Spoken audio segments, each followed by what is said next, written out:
Okay, fellow babies, welcome to Pachter Factor Live on SIFTD.net, and to our Patreon patrons and our YouTube subscribers, a very special welcome. You're getting this content real time.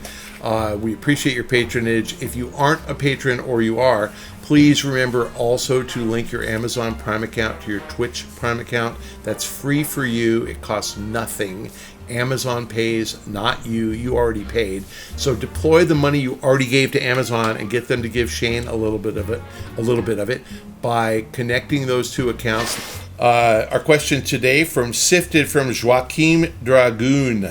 Do you think that creativity in game development is stagnated due to capitalism? Does the average shareholder care about the satisfaction of the consumer or just the value of the stock? Are the two connected? Where's the line where becoming too conservative and safe limits long-term profits? With the industry being driven by sequels, remasters, and remakes, how does capitalism reward innovation in the video game space? Really, really thoughtful question. Look, everything is about making money. And you can make a whole lot of money and delight consumers at the same time. But what we see happening in everything, in the movie industry too, in the games industry, in the TV industry, is fewer and fewer risks. So you get Mission Impossible 7 or 8, you get Avengers 10. And, I'm kind of surprised we're getting a Fantastic Four movie after all these years. I don't think there's been one in 10 years.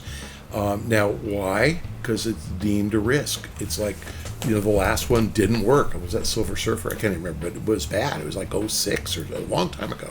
So what the games industry has found is that new IP tends not to work. And when I say that, I can give you all the failures, but think of games like Anthem, right? Just like didn't work. Games like Titanfall did really well, then the second one not as well, then there just never was a third one.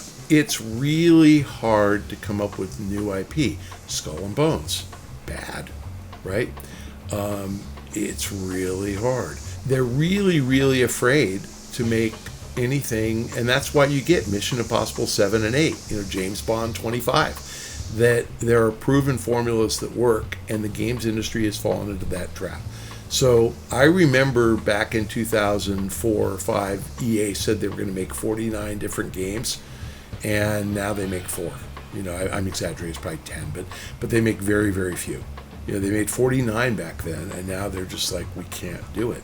So what ends up happening is that innovation gets left to, third-party, smaller or big third-party studios.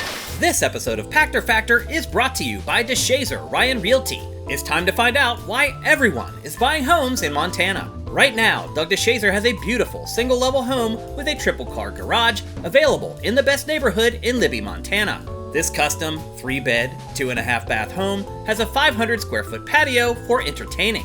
It's built to last with solid wood core doors, Anderson windows, an asphalt driveway, central AC and heat, and a private well to run its sprinkler system. The price was recently reduced, and owner financing is available with 20% down. No matter where you're looking to buy in the U.S., Doug DeShazer is licensed to help. Make him your real estate consultant at 406-291-1643. That's Doug DeShazer at 406-291-1643, or go to LibbyMontanaRealEstate.com. Black Myth Wukong, it's innovative.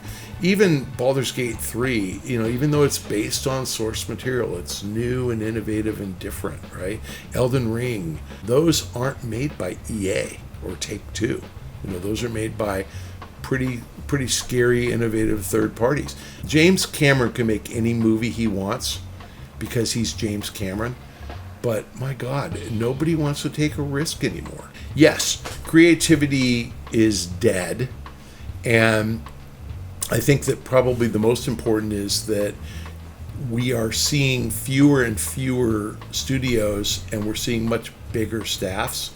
So it used to be like a studio would be 100 people on a game, then it kind of grew to 200. Now it's 400 and up. I mean, GTA 6, got to be 1,200 people. Has to be. And so who are you if you work for Rockstar? Well, first of all, you're super successful and you're going to make the best-selling game of all time.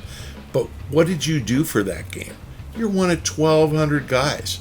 And I would say it's like watching the credits after a Star Wars movie. They go on for like 15 minutes. I mean, there's thousands of people. And there's the writer, Ryan Johnson, or director, whoever. But it takes 1 million people to make one of these giant franchises in games. And, look at Ubisoft. I bet they have thousands of people who work on every game.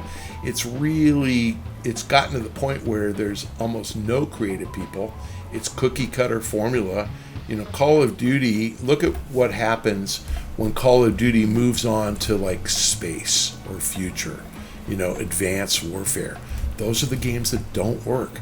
And look what happens when they go back to World War II or Black Ops, or Modern Warfare. Those are the things that work. They know what works. Battlefield 2042 doesn't work. It's just like, I don't know why, but it's like, try something different. People don't like it. So what's interesting to me is there's plenty of room for innovation in games. And I think it's why like studios like CD Projekt do so well, because The Witcher is pretty cool and different. Even though there's Witcher 1, 2, 3, it's a pretty cool franchise. Cyberpunk was cool and different enough that it was fun, and I think that's really why Bethesda's always worked, because their games are cool and different enough. Dishonored, different enough. The model in the big publishers now is make Mortal Kombat 1, 2, 3, 4, 5, 6, 7, 8, 9, 10, 11. And now when's Mortal Kombat 12 coming out? Like, we can't wait. When it's GTA every 10 years, it doesn't get old. Like, that's cool. When it's Call of Duty every year, I think it gets old. So I completely agree with you. Now, on the average shareholder, they care about profits, right? And they want profits, but they also don't want surprises. And so when a company guides to $1 of earnings and they report $1.01, the stock tends to go up a little bit. When they guide to $1 of earnings and they report 90 cents, the stock goes down a lot. And when they report $1.10, the stock goes up a lot. So the point is, investors would rather them guide to $1 and make $1.01 every single time. They don't like the 10 cents swings of volatility. And what causes earnings to miss by 10 cents either direction? You misjudge a game. One of the knocks on EA for a lot of years was that they didn't have stable enough revenues, because they had sports, but all the rest of their titles came too infrequently, like Battlefield every 4 or 5 years, and they had hits and misses. Mass Effect hit, Dragon Age sometimes a hit, sometimes not, Anthem complete flop. So it's really a problem. And so what do investors care about? They care about predictability and stability. They want those two things. And how are you predictable and stable? You're McDonald's. You make Big Macs. It's the same thing. It's 2 all beef patties, special sauce, lettuce, cheese, pickles, onions on a sesame seed bun. I learned that when I was 4, and that's still how they make it. That's how you make money. It never changes. So investors like predictability and stability. That means no creativity. So back to your first question. Has creativity stagnated due to capitalism? Yes. And what happens? How do you give people an incentive to take risks? You give them huge reward if they succeed, and they flop and they're unemployed if they fail. And how many people take that risk? Not very many. So capitalism necessitates that people don't take risks. And so what ends up happening is it's the little guys who just know. They're just confident that they're going to make something really, really good. I'm a food critic, not a chef. I'm not the guy who knows how to cook, but I know when I taste something good that it's really good. With the industry being driven by sequels, how does capitalism reward innovation? It doesn't. So it leaves innovation to startups, and it rewards them because they get bought. So when Vince Zampella, left Activision and formed Respawn, he sold Titanfall to EA, and then his stealth project was Apex Legends. And EA bought him a year before Apex came out. They were working on it, and he got rewarded with $400 million purchase price because they were very confident Apex was going to be good. And Apex whatever you think of it, was different. It was original. You know, it was the formula, but it was different, and they got rewarded for it. And please trust me, if he had flopped with Apex and it had not been good, Pandemic got bought by EA the same time as BioWare, and they made Saboteur and it flopped, and guess what? Studio shut down. So when it works, you make a lot of money. When it fails, you get shut down. The risks, I think, that are unacceptable are taking IP like Suicide Squad and trying to make a game out of it when the movie sucked and nobody could name anybody other than Harley Quinn and the Joker. Like, who's in Suicide Squad? You don't even know. You don't know the characters. You don't care. Why are they making a game out of that? Like, dumb, right? But I have to tell you, I don't know why Batman Arkham Asylum works and Catwoman didn't, right? Or Superman didn't. And the answer is because apparently the Rocksteady guys look at Batman and go, he's a complex character. We're going to make him interesting. And they did. The creativity is marrying the right team with the right concept. I think the publisher model makes it hard. I think the user-generated model makes it easy for people to get more creative. So look to Roblox for more creativity. I know that sounds stupid, but Roblox is an open platform.